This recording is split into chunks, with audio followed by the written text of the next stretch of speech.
कैराना में सपा ने इकरा हसन के नाम किया इकरारनामा। समाजवादी पार्टी द्वारा 2024 के लोकसभा चुनाव में कैराना सीट से प्रत्याशी घोषित की गई। हसन परिवार की बेटी इकरा हसन की इंटरनेट मीडिया पर समर्थकों में खास लोकप्रियता मौजूद है। इकरा हसन को समाजवादी पार्टी की ओर से प्रत्याशी घोषित करने पर भरपूर उत्साह दिखा।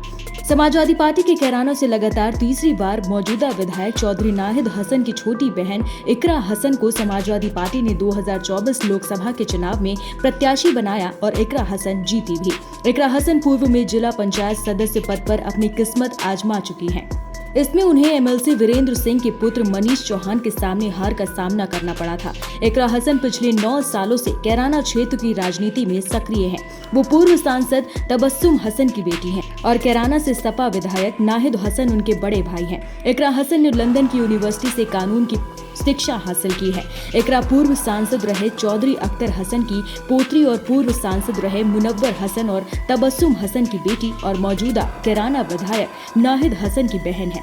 पिछले काफी समय से इकरा हसन कैराना लोकसभा सीट पर चुनाव की तैयारियों में जुटी रही थी। इकरा हसन का परिवार पिछले 40 सालों से राजनीति में है। उनके दादा अख्तर हसन 1984 में कैराना से कांग्रेस के टिकट पर चुनाव लड़े थे और जीतकर सांसद बने थे। उन्होंने बीएसपी सुप्रीमो मायावती को हराया था। उस समय मायावती पहली बार लोकसभा चुनाव लड़ रही थी। बाद में उनके पिता मुनव्वर हसन ने परिवार की राजनीतिक विरासत को आगे बढ़ाया और 1996 में समाजवादी पार्टी के टिकट पर सांसद चुने गए। साल 2008 में एक सड़क दुर्घटना में उनकी मौत हो गई। इकरा के बड़े भाई नाहिद हसन 3 बार के विधायक हैं। उन्होंने साल 2022 में जेल से विधानसभा चुनाव लड़ा और जीता भी। गैंगस्टर एक्ट के तहत बड़े भाई की गिरफ्तारी इकरा की लाइफ का टर्निंग पॉइंट बना और उन्होंने चुनाव में भाई की जीत को सुनिश्चित करने का जिम्मा ले लिया। इकरा हसन ने नई दिल्ली के क्वीन मैरी स्कूल से अपनी पढ़ाई की है। दिल्ली यूनिवर्सिटी की lady Shri Ram college for women से उन्होंने इंटरनेशनल पॉलिटिक्स में पोस्ट ग्रेजुएशन की डिग्री ली है। इसके अलावा लंदन की सोअर्स यूनिवर्सिटी से उन्होंने लॉ की पढ़ाई की है।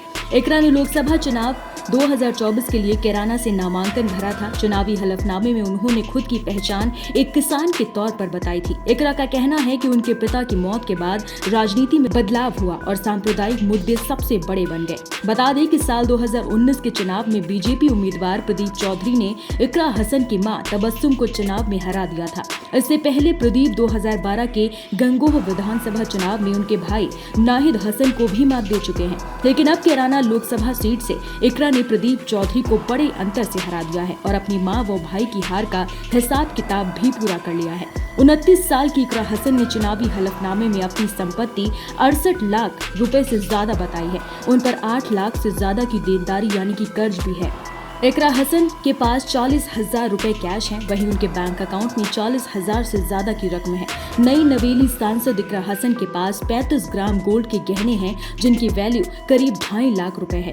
बात करें अचल संपत्ति की तो इकरा हसन के पास कैराना की कृषि योग्य भूमि है जिसकी कीमत 10,57,000 रुपए से ज्यादा है।